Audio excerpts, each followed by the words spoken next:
Ashimwe bene data aho muherereye hose, ndabasuhuza mu izina ry'umwami wacu Yesu Kristo. Mwebwe mwese mukunda ubutumwa bwiza tubagezaho ngo muri Yesu niyamamare hose. Ndabizi neza muradukurikira kuri YouTube, mudukurikira kuri Facebook, mudukurikira mu mbuga nyinshi nkoranyambaga, mudukurikira muri magurupe menshi atandukanye ya WhatsApp. Ndabasuhuje mu izina ry'umwami wacu Yesu Kristo. Wowe ubona ubutumwa hejuru bwanditseho Yesu niyamamare hose TV, ukabusoma ukabusangiza abandi, ndabigushimiye kandi ndakunezererewe, n'Imana ikunezerererwe mu izina rya Yesu Kristo. Uyu munsi wa none tugiye kuganira ku ijambo rivuga ngo igihe cyawe, igihe cyawe, igihe cyawe. Umutwe w'ijambo uragira uti igihe cyawe. Mu by'ukuri bene data, nubwo ntabwo nzi intambara uri kurwana nazo, sinzi ibibazo ufite, sinzi ingorane ufite, sinzi ibyifuzo ufite, sinzi uburwayi urwaye, sinzi icyo uri kurwana nacyo ari ikihe, ariko menya ngo Uwiteka niwe ntwari mu ntambara zose zibaho, izabanje, iziriho n'izizabaho. Uwiteka niwe ntwari mu ntambara. Ibibazo byose ufite menya ko Uwiteka ariwe ntwari yo kubigukemurira. Hanga amaso Uwiteka kandi umenye ko abikemurira ku gihe cyawe. Buri muntu wese afite igihe cyiwe, ubu ngiye mfite igihe cyanjye, nawe ufite igihe cyawe, na mugenzi wawe afite igihe cyiwe. Numenya ibyo ngibyo uzamenya ko nibwo uzaba wamaze gufata neza ko Uwiteka ariwe ntwari mu ntambara.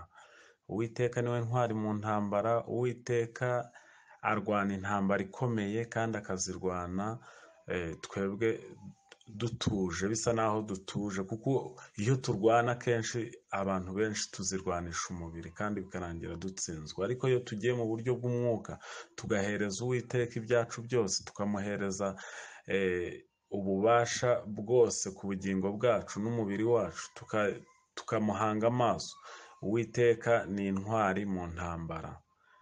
Uwiteka ni intwari mu ntambara. Uwiteka arakomeye cyane.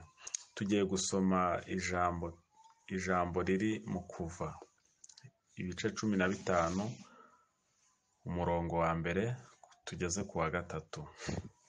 Dusome mu izina rya Yesu Kristo umwami wacu. Maze Mose n'Abisirayeli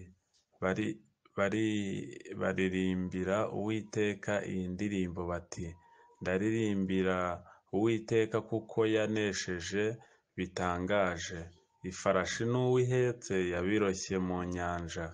Uwiteka ni imbaraga zanjye, ni indirimbo yanjye, ampindukiye agakiza.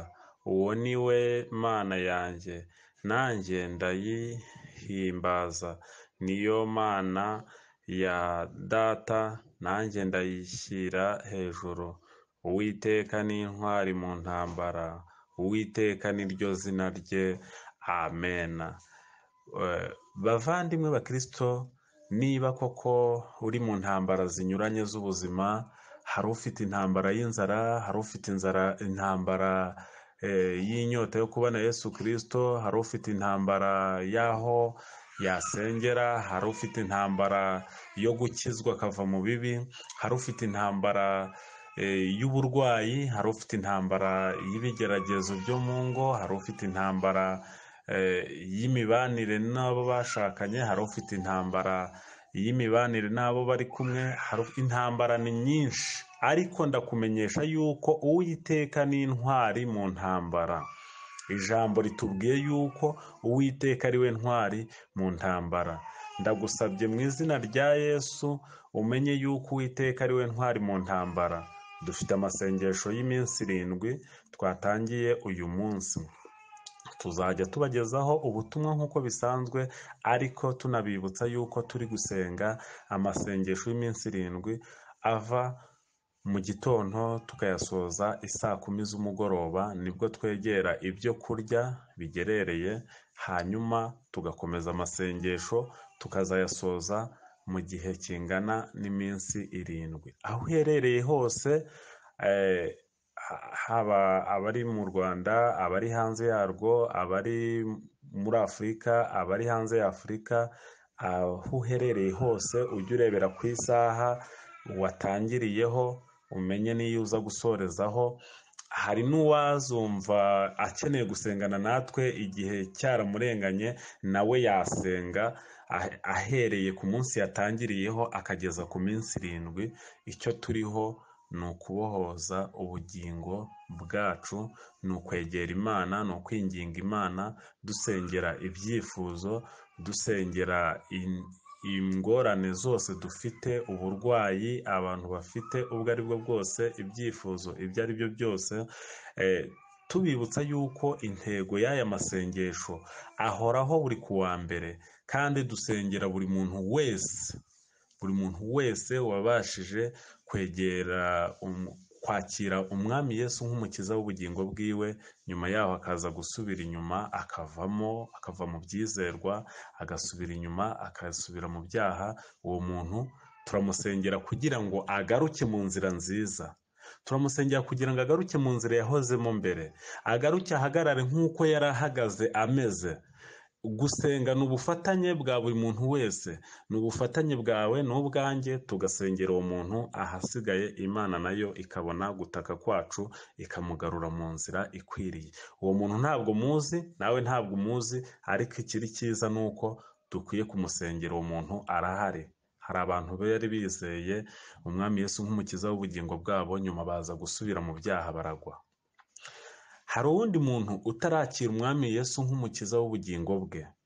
Uwo muntu tugomba kumusengera kugira ngo agire umwete n'intego yo kuvuga ngo nanjye umwami Yesu yanyemera, umwami Yesu naba umwe muri we, naba umwe mu bakristo, naba umwe mu bakijijwe, naba umwe mu batabarizwa mu ngeso mbi.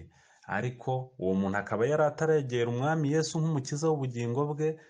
Uwo muntu turamusengera kugira ngo Mwuka Wera musure, yegere umwami Yesu nk'umukiza w'ubugingo bwiwe, amwakire muri we, ahabwe Mwuka Wera, maze nawe abe umwe muri twe. Turongera dusengere undi muntu, turongera tugasengera undi muntu wa gatatu. Ni umuntu wahamagawe akakira umwami Yesu nk'umukiza n'ubugingo bwe, yarangiza agahagarara nk'uko yahamagawe ameze, n'uyu munsi akaba ariko yahagaze. Uwo muntu Satani aramushomba, kubera yuko Satani amugenza. Turamusengera kugira ngo agumye guhagarara nk'uko yahamagawe ameze, agume guhagarara mu nzira y'agakiza kugira ngo atagwa, nawe ubwiwe yirinde atagwa. Abo bantu bombi ko ari batatu, nawe waba urimo, nanjye naba ndimo, na mugenzi wawe yaba arimo. Niyo mpamvu tubafashe mu ngobyi imwe y'amasengesho kugira ngo tubasengere. Icyo duhurizaho ni kimwe, n'uko Imana yabagirira neza. Ni ukuvuga ngo ni batatu, ni ibyiciro bitatu by'abantu turi busengere, kandi nawe urazamo, nanjye ndazamo, n'uriya arazamo. Haleluya, haleluya bene data, ubwoko bw'Imana, torero ry'Imana. Nta yindi ntego ya Yesu niyamamare atari ukwamamaza ubutumwa bwiza, atari ukubagezaho ijambo ry'Imana nk'uko bikwiriye, atari ukwamamaza ubutumwa bwiza. Turabwamamaza ubutumwa bwiza ku isi yose, kandi tubutangira ubuntu. Nuko rero bene data, Imana y'amahoro, Imana y'imigisha, Imana yo kabyara ikomeze kubana namwe kandi ibarinde. Dusoza, reka dusenge mu izina rya Yesu. Mana Data wa twese uri mu ijuru, ndagushimiye kandi ndaguhimbaje. Shimye ineza yawe n'urukundo rwawe bihoraho iteka ryose. Nkweretse iri jambo n'abazarikurikira, nkweretse iri jambo n'abazaryumva kugira ngo mwami ntaba ari njye ahubwo izina ryawe rihabwe icyubahiro. Bari abantu mu buryo ki bagarukamo imbere yawe n'uburyo ki bahagararamo imbere yawe, ndabasengeye ntibazabe ari bo, ahubwo izina ryawe rihabwe ikuzo n'icyubahiro. Abo bantu bazabashe guhagarara mu butware bwawe, bazahagarara hera hahera hawe bashima izina ryawe ryera, bavuga ati data wa twese uri mu ijuru niwe utugaruye ahera hahera he. Mu izina rya Yesu Kristo ndagushimye kandi ndaguhimbaje, mu izina ry'abakurikira urubuga Yesu niyamamare hose bose, mbasabiye umugisha kandi nkusabye mu izina rya data wa twese uri mu ijuru, kugira ngo mwami Imana wumve gutaka kwabo, kugira ngo mwami wumve gutaka kw'abantu bari gusenga aya masengesho y'iminsi 7. Tugiye kuba imbere yawe iminsi 7 yose mwami. Umuntu wese uzabumbura akanwa kiwe reka azakugirireho umugisha. Reka mwami Imana umuntu uzabumbura akanwa kiwe agutakira azakugirireho amahoro n'umugisha bituruka kuri wowe. Mbisabye nizeye mu izina rya Yesu Kristo umwami wacu, kuri Imana y'amahoro n'urukundo, kandi ukaba uri Uwiteka, kandi ukaba uri intwari mu ntambara nk'uko ijambo ryawe ribitubwiye, kandi ukaba ari wowe Mana ikiza uburwayi butandukanye, akaba ari wowe ukwiye gusubiza ibyifuzo by'abakugannye, mu izina rya Yesu Kristo umwami wacu.